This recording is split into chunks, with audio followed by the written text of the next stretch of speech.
Salut tout le monde, mon nom c'est Véronica Kwan, je travaille pour la compagnie Carla. Alors aujourd'hui je vais faire une petite présentation sur comment présenter le Kong Wilder à votre chien. Alors pourquoi j'ai décidé de faire cette vidéo-là? Parce que j'ai rencontré plusieurs clients qui ont acheté ce jouet-là, mais quand ils donnent ça à leur chien pour qu'il mange, pour qu'il joue, ben il y a des chiens qui ont peur du Kong Wilder parce que c'est gros, il fait du bruit. Il y a certains chiens qui sont frustrés, ils comme perdent l'intérêt assez rapidement parce que les croquettes ne sortent pas assez rapidement. Fait que avec l'entraînement que je vais vous montrer, ça va mieux aider ton chien de motiver de jouer avec ce jouet-là, puis aussi de désensibiliser à votre chien si jamais ils ont peur. Alors voici.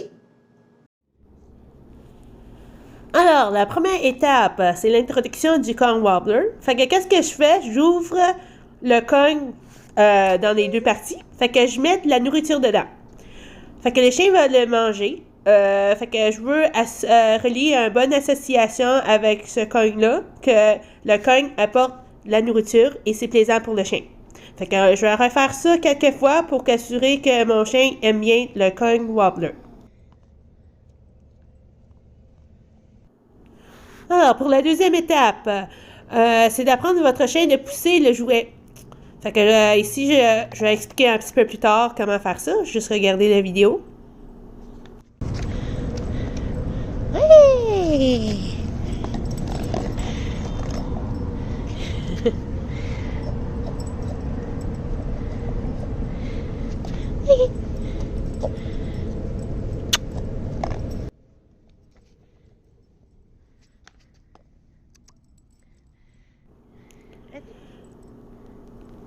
J'ai mis des croquettes dans la partie en bas du jouet.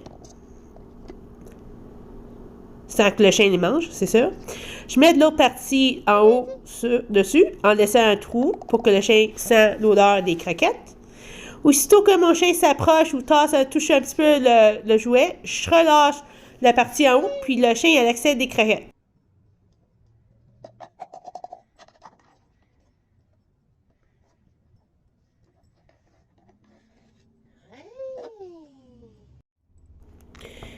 Et pour la troisième étape, apprendre à votre chien de pousser plus fortement. Je fais la même chose que la deuxième étape, mais je mets le couvert dessus. Fait que quand le couvert est dessus, ça se peut que le chien ait besoin de pousser un peu plus fort pour faire tomber la couvert. Avec la pratique, ça se peut que le chien, au lieu d'utiliser son nez, il peut utiliser ses pattes pour déplacer le jouet, comme Lindsay a fait.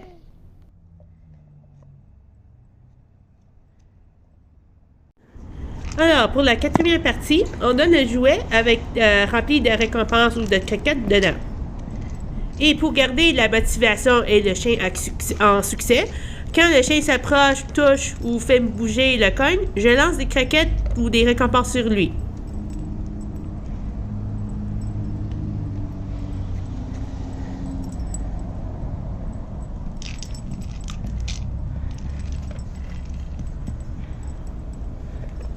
Mon chien touche, je lance des croquettes. Puis avec les pratiques, je peux attendre que le chien fasse 2-3 fois avant de lancer si jamais il n'y a pas de croquettes ou de récompenses qui sortent du jouet.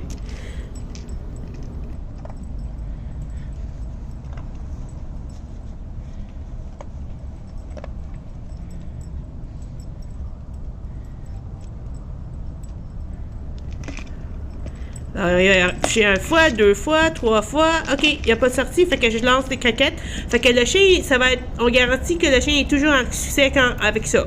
Tu as juste besoin de pratiquer pour quelques jours. Puis après ça, le chien serait motivé de continuer de jouer avec le jouet, même si vous ne lancez plus de récompenses ou de croquettes sur lui.